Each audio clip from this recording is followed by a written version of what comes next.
네, 계속해서 하도록 하겠습니다. 안녕하십니까. 두 번째 시간인데, 한국판 뉴딜 한번 해석해보는 시간입니다. 재미없지만, 자, 이런 걸 알아두면, 자, 미래 사회를 우리가 있죠. 조금이나마 엿볼 수 있습니다. 흔히 말하는, 어려운 말로 예측하는데, 예측하기 쉽지 않고, 패러다임이 어떻게 바뀌는가. 좀 쉬운 말로, 경상도 전문 용어로, 판때기가 어떻게 돌아가고 있는가. 글로벌 판때기가, 이것을 알 수가 있다. 그래서, 추진 전략은 아까 이야기했듯이 디지털 뉴딜, 그다음에 그린 뉴딜, 안전망 강화 해가지고 지금 여기 보면 신산업 디지털 뉴딜을 위해서 데이터를 수집 표준화 가공해가지고 데이터 경제를 촉진해서 신산업 육성, 주력 산업 디지털 전환 가속화하겠다 하는 거고, 그린 뉴딜을 위해서는 지금 뭡니까? 그린 에너지 댐 등 친환경 에너지 인프라 구축. 이게 참 말이 참 어려운데 저도 이런 말을 처음 들어봤습니다. 모빌리티, 에너지 기술 등 친환경 산업의 경쟁력을 전방위적으로 강화해서 글로벌 시장을 선점 주도한다. 이 시장은 제가 볼 때는 한국이 좀 경쟁이 있습니다. 예를 들면 태양광이죠. 신재생에너지, 그린 에너지 쪽은 조금 우리나라 반도체 기술이 좀 있기 때문에 보통 반도체 기술이죠. 비메모리 분야가 우리나라 좀 앞서기 때문에 메모리 분야죠. 그렇기 때문에 이건 가능성이 좀 있습니다. 그다음 안전망 강화 같은 경우는 혁신 토대인 산업 중심 투자를 통해 가지고 미래 적응형 직업 훈련 체계 구축, 직업 전환 및 혁신 인재 양성 가속화. 그래서 재교육이라는 학교에서의 교육이죠. 그런 게 될 건데, 제가 볼 때는 이게 1번하고 3번하고 섞어가지고 있죠. 온라인 플랫폼에서 교육 시장이 엄청나게 커질 겁니다. 저는 그렇게 봅니다. 자, 그렇게 되어서 지금 25년까지 114조 이렇게 돈을 퍼붓겠다 이거죠. 그래서 신시장 창출과 민간 수요를 견인하는 마중물 역할을 하겠다. 이 중요하죠. 마중물. 자, 앞으로 5년 제가 봐도 중요합니다. 알았죠? 그래서 10대 대표 과제를 선정해서 변화와 파급의 초기 구심점 역할을 한다. 좋습니다. 좋다. 그래서 큰 투자 전략은 뭔가 하면 올해는 즉시 대전환 착수기 이제 시작해가지고 21년, 22년의 디딤돌 어떤 기반 환경을 마련한다 이거죠. 제도 개선, 재정, 민간 투자, 새로운 성장 경로를 창출하고, 그다음에 23년에서 25년 대전환 착근기 해가지고 새로운 성장 경로로 안착하겠다 하는 겁니다. 그렇죠? 자, 25년까지 분야 투자 및 일자리 창출입니다. 지금 DNA, 데이터, 네트워크, 인공지능 이렇죠. 이게 또 만든 겁니다. 제가 볼 때는. 네, 그렇죠. 네트워크는 지금 필요 없습니다. 다 구축되어 있으니까. 자, 그래서 생태계, 플랫폼, 환경 구축하는데 31조, 비대면 산업 육성하는데 21조입니다. 네, 그렇죠. 그다음에 SOC 디지털화 10조입니다. 되어 있고. 이래 이야기가 또 잘 눈에 안 들어오죠. 잘 눈이 잘 안 나옵니다. 이게. 그렇죠. 잘 안 들어옵니다. 근데 여기서 데이터 이런 건 뭔가 하면 여러분이 생각하는 모든 겁니다. 금융에서 있죠. 사람들, 근데 그거는 개인정보이기 때문에 쉽지 않고, 예를 들면, 뭡니까, 우리가 병원 가서 치료받은 데이터라든지, 약국 가서 약을 타는 데이터, 이것을 산업에 활용하겠다 이거죠. 그런 거라든지, 우리가 어떤 인터넷 쇼핑을 이용해가지고 물건을 사는 거라든지, 이런 걸 전부 데이터화 해가지고, 그것을 가공해가지고, 새로운 사업을 하는데 사용하겠다 이겁니다. 그런 겁니다. 그다음 녹색 인프라, 그다음 신재생 에너지 24조입니다. 그렇죠? 녹색 산업, 그다음 안전망, 사회 안전, 고용 사회 안전망, 이건 어떤 재교육, 복지 그런 거겠죠. 디지털 그린 인재 양성, 이건 제가 볼 때는 4조밖에 안 되는 거 봐서는 각 대학의 인력 양성 사업 관련 조 같습니다. 자, 총괄 보면, 이건 이제 했던 이야기를 계속 하고 있습니다. 자, 한국판 뉴딜은 크게 봐가지고, 디지털 뉴딜, 디지털의 여러 정책을 사용해가지고 이 어려운 코로나 사태 위기를 극복하겠다. 대공황 사태. 그다음에 그린 뉴딜을 이용해서 극복하겠다. 지금 이야기입니다. 그러면 디지털 뉴딜이 뭐냐? DNA, 데이터, 그 다음에 네트워크, 인공지능을 이용해가지고 미래의 4차 산업혁명의 어떤 생태계를, 플랫폼을 바꿔보겠다. 교육 인프라 디지털 전환입니다. 그러니까 온라인 교육으로 많이 전환되겠죠. 그 다음에 비대면 산업 육성입니다. 그렇죠. 그래서 오프라인 산업이 이제 거의 대다수가 비대면으로 이렇게 많이 전환될 겁니다. 그 다음에 SOC 디지털화. 이건 제가 볼 때는 크게 의미가 없는데, 이것도 뭔가 하면 디지털 그 산업의 사회 간접망 있죠. 이런 걸 구축하겠다. 이런 겁니다. 그 다음에 그린 뉴딜 같은 경우는 도시공간, 생활 인프라, 녹색 전환돼 있고, 저탄소 분산 에너지, 이건 친환경, 이런 거고, 생활 인프라. 녹색 산업 생태계, 산업 혁신 생태계 구축, 뭐 이런 겁니다. 이건 좀 추상적인데 제가 볼 때는 그렇죠. 자, 이런 쪽에 돈을 이렇게 쏟아붓겠다 하는 겁니다. 그런 이야기죠. 디지털 뉴딜 보겠습니다. 디지털 뉴딜 DNA 생태계 강화 되어 있습니다. 여기서 이제 구체적이 나오는데 국민 생활과 밀접한 분야의 데이터 구축, 개방 활용입니다. 자, 개방 활용이죠. 어떻게 보면 우리가 뭐 컴퓨터를 이용해가지고 있죠. 데이터를 뭐 수집하는 거죠. 뭐 이런 쪽에 관련될 것 같은데 국민 생활. 예를 들면 우리가 버스를 타고 지하철 타고 뭐 이런 거죠. 그런 그 데이터를 다 모으겠다. 사람이 움직이면서 돈을 지불한다든지 이동 계획 이런 것을 전부 데이터화하겠다. 이야기죠. 1, 2, 3차 전 산업으로 5G AI 융합을 확산시켰다. 예를 들면 뭔가 AI 농장이 있습니다. 농장. 그러니까 농장 있죠. 식물 키우는 농장. 예를 들면 뭐 애플 사과 있죠. 키우는 농장. 비닐하우스 거기에 뭔가 뭐 온도 센서, 그 다음에 뭐 수압 센서 이런 걸 이용해가지고 자동적으로 온도에 따라가지고 문이 열리고 물을 주고 뭐 이런 거죠. 그런 데이터를 수집해가지고 즉 애플 사과가 가장 크게 열렸을 때는 어떠한 온도 조건과 습도, 수분이 되느냐 데이터를 모아가지고 지능적으로 그것을 제어하겠다 뭐 이런 거겠죠. 그러니까 전 산업에 자 애플 사과 같은 경우에도 그게 되면 다른 산업도 다 그리 되겠죠. 이제 그렇게 해보겠다 합니다. 추진이 좋습니다. 5G AI 기반 지능형 정부. 사실 이게 좀 말이 안 맞습니다. 그러면 지능형 정부가 되면 될수록 있죠. 공무원이 필요 없습니다, 사실. 그렇죠? 공무원은 필요 없다, 제가 볼 때. 공무원은 뭐 이런 말씀 드리면 좀 그렇지만, 공무원 같은 경우 지금 뭐 대구 같은 경우, 서울 같은 경우 그렇고, 지금 공무원 내부적으로 있죠. 어떤 교육을 할 때도 다 합니다, 공무원들이. 지금 공무원 인력이 있죠. 한 3분의 1만 있으면 됩니다. 공무원 책에 돌아갑니다. 뭐 그런 이야기 실제 합니다. 그 다음에 사이버 방역 체계 구축되어 있습니다. 그렇죠. 이런 것도 뭔가 하면 지금 화재 같은 경우 이게 어느 정도 되어 있죠. 어느 불이 딱 나면 뭔가 하면 바로 휴대폰을 딱 전화하면 그게 뭡니까? 119에 바로 연결돼 가지고 그 짐이 뜨는 시스템. 뭐 이보다도 더 좋은 시스템을 마련하겠다. 그 이야기죠. 교육 인프라. 모든 초중고의 디지털 기반 교육 인프라 조성되어 있는데 제가 볼 때는 있죠. 이런 것보다는 결혼할 수 있는 환경을 구축하는 게 그게 오히려 더 낫지 않겠는가. 애가 없는데 뭐합니까? 그렇죠. 전국대학 직업훈련기관 온라인 교육 강화입니다. 그렇죠. 온라인 교육 강화. 이게 앞으로 제가 볼 때는 무섭습니다. 그렇죠. 교육의 패러다임이 바뀐다. 그래서 사교육이든 공교육이든 간에 제가 볼 때 온라인 교육 시장은 엄청나게 커질 겁니다. 그렇죠. 엄청나게 커진다. 그러니까 상당히 크죠. 단순히 사이버 강의 이런 게 아닙니다. 사이버 대학교 이런 개념이 아니고 완전히 바뀐다. 아까 제가 말씀드렸듯이 뭡니까? 미국에 내가 취업할 경우에 취업하는 어떻게 찾고 거기서는 어떤 것을 어떤 직무가 필요하고 그 다음에 이력서를 보낼 때는 어떻게 하고 그 다음에 외부로 그러니까 면접을 볼 때는 어떠한 스킬이 필요하고 이런 것을 20분짜리 한 10개 만들어 가지고 온라인에 판매한다. 50만 원 이렇게 판매합니다. 실제 지금 미국에서는 많이 이루어지고 있습니다. 한국 사람이 지금 한국에 있는 미국에 있는 한국 사람이 한국 사람을 상대로 그런 컨텐츠를 만들어 가지고 온라인에서 팔고 있다 이거죠.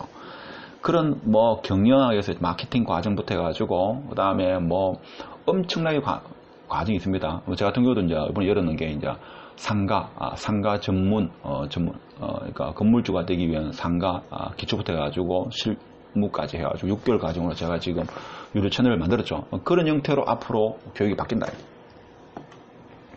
그 이야기죠. 그다음 비대면 산업, 스마트 의료, 돌봄 인프라 구축 되어 있습니다. 사실 이게 참 우리나라 같은 쉽지 않죠. 그러니까 기득권 세력, 물론 여러 가지 이유가 있겠습니다만 이게 쉽지 않죠. 쉽지 않습니다. 그다음에 중소기업 원격 근무 확산, 소상공인 온라인 비즈니스 지원. 이제 앞으로는 실제적으로 온라인 사업이 엄청나게 커질 겁니다. 그렇죠. 자, SOC 디지털, 여기 궁금했는데 한번 봅시다. 저도 이제 처음 보는 겁니다, 지금. 4대 분야 핵심 인프라 디지털 관계 관리 체계 구축, 도시 산단의 공간 디지털 혁신, 스마트 물류 체계 구축. 제가 볼 때는 12번은 실질적으로 이제 눈에 그림이 그려지는데 10번과 11번은 있죠. 그렇게 이렇게 그림이 잘 그려지지 않습니다. 하여튼 사회 간접 자본인데 이게 디지털의 사회 간접 자본을 구축하겠다 이런 거죠. 스마트 물류 체계 구축 이건 상당히 제가 볼 때 필요합니다. 데이터 이동 궤적, 그러니까 컨테이너 트럭이 있죠. 이런 게 이제 이동하는 궤적을 보고 어떻게 보면 트래픽을 있죠. 컨트롤한다든지 여러 가지 할 수 있겠죠. 그런 거. 그다음에 그린 뉴딜 보면 속에 보면 자 도시 공간 생활 인프라 녹색 전환은 뭔가 하면 지금 제로 에너지화, 그 다음에 국토, 해양, 도시의 녹색 생태계 회복, 깨끗하고 안전한 물 관리 시스템 구축되어 있는데 좀 추상적이죠. 좀 추상적입니다. 저탄소 분산형 에너지 확산, 에너지 관리 효율과 지능형 스마트 그리드 구축, 신재생 에너지 확산 기반 구축, 공정한 전환 지원, 전기차, 수소차 등 그린 모빌리티 보급 확대. 이건 별하겠네요. 16번, 17번 같은 경우는 눈이 확 들어옵니다. 신재생 에너지, 아까 했던 태양광, 풍력, 뭐 이런 거 있죠. 지열. 지열은 땅 속에 열을 이용해가지고 전기를 만들고 뭐 이런 겁니다. 그럼 녹색 산업형 신생태계 해가지고 녹색 선도 유망 기업 육성 및 저탄소 녹색 산단 조성, 그다음 R&D, 금융 등 녹색 혁명 기반 조성되어 있는데 이건 제가 볼 때는 이것도 이제 뭔가 R&D나 금융 같은 경우도 이제 데이터, 빅데이터를 모아가지고 거기에 인공지능적인 요소를 가미해가지고 있죠. 어떤 수익률 높이는 뭐 그런 쪽으로 좀 하려는 것 같은데 뭐 이런 것 같습니다. 그런 것 같고. 안전망 강화 같은 경우에는 제가 볼 때는 좀 고용산업 안전망 이것도 뭡니까 고용안정 그 다음에 복지 쪽으로 그래야 될 것 같고 사람 투자 같은 경우는 지금 디지털 그린 인재 양성 이건 학교에서 일어나는 거고 미래 적응형 직업훈련 체계로 개편 이것도 학교나 직업훈련에서 하는 거고 3번 같은 경우는 농어촌 취약계층의 디지털 접근성 강화 뭐 이런 쪽에도 신경을 쓰겠다 하는 겁니다. 그렇죠. 좀 늦었죠 사실 이 대통령 이번 정부가 들어서면서 그때 저는 했어야 되지 않나 싶은데 조금 늦은 감이 있습니다. 그렇죠. 자, 디지털 이제 분야별 주요 내용입니다. 많죠. 이제 7페이지 있습니다. 제가 볼 때는 조금 빨리 나갈까요? 특별한 내용, 앞에 내용 같습니다. 그렇죠. 자, 디지털 국가, 비대면 유망 산업 해가지고, 강점, 약점, 이건 사업 분석입니다. 어떤 사업이든 간에, 강점, 약점, 기회, 위협도 있는데, 자, 강점은 5G, 세계 첫 상용화 등 우수한 하드웨어. 우리나라 하드웨어 인프라는 조금 강하죠. 근데 소프트웨어는 약합니다. 약점은 뭔가 산업교육 기반 시설의 낮은 DNA 활용도. 그렇죠. 우리나라는 데이터와 인공지능에 대한 인재도 부족하고 그쪽에 대한 연구 기술도 상당히 취약합니다. 좀 취약하다 볼 수 있다. 기회는 뭔가 코로나19 계기, 비대면 등 디지털 경쟁력 혁신이다. 그러니까 코로나로 어쩔 수 없이 이제 산업의 패러다임이 바뀌는 이런 거죠. 그러니까 미래로는 한 10년 뒤에는 바꾸려고 했는데 이게 빨리 당겨졌죠. 코로나 때문에. 그렇게 보시면 되고 위협은 뭔가 하면 AI 클라우드 등 글로벌 기업이 시장을 잠식한다. 제가 얘기했죠. 구글이나 아마존 아들이 벌써 있죠. 한 10년 전부터 인공지능 이쪽으로 인력을 엄청나게 키우고 있습니다. 그래서 좀 안타깝죠. 좀 안타깝습니다, 사실. 저도 인공지능 좀 했지만, 이 대학교에 있는 이 선생님들이 있죠. 이 사회로 좀 나와가지고 유튜브에서 좀 활동을 많이 해야 되는데, 유튜브 인공지능 심하죠. 좀 어떻게 보면 추상적인 이야기만 하고 끝내죠. 그래서 제가 볼 때는, 이 학교에 계시는 선생님들이 있죠. 어떻게 되는가 하면, 이 논문 쓴다고 있죠. 좀 산업계하고 조금만 떨어지는 그런 경향도 있죠. 추진 방향은 뭔가 하면 DNA, 데이터 네트워크, 인공지능, 생태계 강화, 교육 인프라 디지털 전환, 자, 비대면 산업 육성, SOC 디지털화, 좀 늦지 않았나. 그렇지만 그나마 다행인 것은 지금이라도 이 문과 출신 이 정부 관료들이 이런 생각을 했다는 건 저는 상당히 다행스러운 일이다 이렇게 생각합니다. 자, 그러면 구체적으로 봅시다. DNA 생태계 강화 어떻게 하냐? 총 사업비는 38조, 일자리는 56만 개 난다 하는데 봅시다. 데이터 수집 개방 활용, 데이터 연계 유통, AI 활용, 데이터의 전주기 생태계 강화 및 데이터 컨트롤 타워를 마련하겠다. 제조, 의료, 바이오 등 분야별 데이터 수집 활용 확대입니다. 데이터 모으는 건 모읍니다. 그렇죠? 모으는 거는 제가 볼 때 할 수 있습니다. 물론 이제 인력만 투입하면 이 모으는 데이터, 데이터를 이제 모으는 데는 이제 인력이 많이 필요하겠죠. 근데 핵심 인력은 뭔가 이 데이터를 모았다. 거기서 의미 있는 어떤 유용한 어떤 정보, 유용한 지식을 끄집어내는 거 있죠. 이 작업이 어려운 겁니다. 이 작업이. 이 작업을 하는 사람이 뭔가 하면 데이터 사이언티스트고, 자, 그걸 끄집어내는데, 유효한 의미 있는 데이터를 끄집어내는데 어떤 알고리즘을 만들 거냐. 이거 하는 직종이 데이터 엔지니어입니다. 그래서 그런 기술자들은 그러니까 빅데이터에 대한 어떤 지식, 그다음에 수학적인 지식, 그다음에 뭔가 하면 인공지능에 대한 지식이 돼야 됩니다. 수학에 대한 지식은 사실 뭔가 하면 행렬을 가장 기초인데 지금 고등학교 때부터 우리 행렬이 없어졌죠. 그래서 인문학 전공해 가지고 있죠. AI가 어떻고 이렇게 하는 사람이 우리나라 고등학교 1학년 때부터 그 행렬 안 해가지고 우리나라 인공지능 학자가 없앴다는 그런 말도 안 되는 소리를 하고 있는데, 행렬은 있죠. 하루 공부하면 됩니다. 하루. 그거 뭐 공부할 거 뭐 있습니까? 하루 공부하면 됩니다. 그래서 인공지능 쪽에 뭐 전문가 양성이 안 된다 하는 그런 거짓말 하는 그 사람 믿지 마십시오. 그 유명한 사람인데. 그래서 분야별 빅데이터 플랫폼 구축, 이게 중요하겠죠. 플랫폼 구축하는 게 중요합니다. 데이터 구매, 가공 바우처, AI 학습용 데이터 추가 구축되어 있는데, 데이터 구축보다는 이걸 어떻게 이제 활용하는 어떤 그런 측면이 중요하다, 그죠? 그러니까 운용과 매니지먼트, 거기에 이제 기술이 실제적으로 알고리즘이 들어가고 어려운 게 들어가는 거죠. AI 학습용 데이터 가공 바우처 되어 있는데, 그러니까 패러다임이 바뀌는 건 확실합니다. 그렇죠? 이게 좀 먼 미래에 올 것 같았는데 코로나 때문에 어쩔 수 없이 빨리 왔다 이렇게 보시면 됩니다. 근데 이 부분이 제가 좀요 안타깝더라고요. 이게 전 산업의 디지털 전환 및 신시장 창출 촉진을 위해서 산업 현장에 5G와 AI 기술을 접목하는 융합 프로젝트. 5G는 할 거 없습니다. 이거는 원래 속도기 네트워크입니다. AI 기술 되어 있는데 봅시다. 5G 융합 확산한 되어 있는데 문화, 체육, 관광 등 실감 콘텐츠 195개 제작. 이거 내가 볼 때는 있죠. 이거 실감 콘텐츠. 이 쉽게 말하면 뭔가 하면 문화, 체육, 관광 쪽에 있죠. 그거를 뭔가 하면 디지털 콘텐츠화 하겠다. 이제 그런 건데 보통 있죠. 이 콘텐츠 가도 뭔가 하면 카메라로 찍어 콘텐츠 만들고 익합니다. 이게. 참 문제죠. 그다음에 ICT 기반의 스마트 박물관, 전시관. 이거 잘 만들었는데, 잘 만들면 돈만 갖다 버린다. 돈만 갖다 버린다. 자율주행차. 그렇죠. 자율운행 선박, 상용화 기술 개발. 이거 상당히 필요합니다. 그래서 실감 콘텐츠하고 박물관, 전시관 이게 잘 만들면 잘못 만들면 있죠. 이거 보는 사람 아무도 없습니다. 우리나라 사람도 없고 해외 사람도 없습니까? 예를 들면 안동의 화해탈입니까? 화해탈 하여튼 거기 직접 가가지고 그 춤추는 거 이걸 보고 싶어 하지. 그 동영상 찍었다고 해가지고 있죠. 그걸 컴퓨터로 보고 싶어 합니까? 그렇지는 않습니다. 물론 VR이나 HMD를 써가지고 그와 유사한 환경이 만들어지면 그렇지만 안동 가가지고 직접 보고 싶어 하는 게 있습니다. 그렇죠. 다른 쪽에 좀 산업을 키워야 되는데. 그 다음에 AI 활용 확대입니다. 스마트 공장, 미세먼지 실내 정화 등 AI 홈 서비스. 이건 홈 서비스도 아닙니다, 사실 이건 홈 오토메이션이죠. AI 글자 빼야 됩니다, 이거. 의료 영상 판독 등 생활 밀접 분야, AIX 7대 선도 프로젝트. 이거는 상당히 필요합니다. 미국에서 상당히 지금 뭐 왓슨해가지고 기타 등등 있죠. 이쪽으로 이제 연구할 게 많습니다. 그렇죠.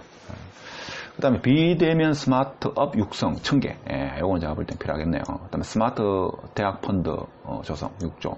AI 솔루션 바우처. 그렇죠. 근데 이제 인력이 많지 않습니다. 저한테 물어오는데, 뭐, 경북권, 대구권에서 있죠. AI도 이제 뭐 교육을 의식해야 되나 막 합니다. 사실.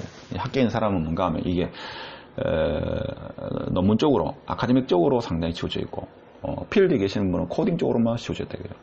코딩 많지 않은데 그 중간 사람이 없다 지금 별로 없다 제가 볼 때는.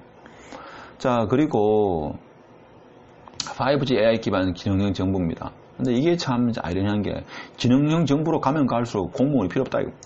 그렇죠. 이게 참 아이러니합니다. 공무원이 필요 없다 이거. 그렇죠. 동사무소도 앞으로 뭔가 한 2명 있으면 끝납니다. 물론 이제 사람 대하는 사람 한 사람, 전산 업무 하는 사람 한 사람, 그냥 끝난다 이거. 그렇죠.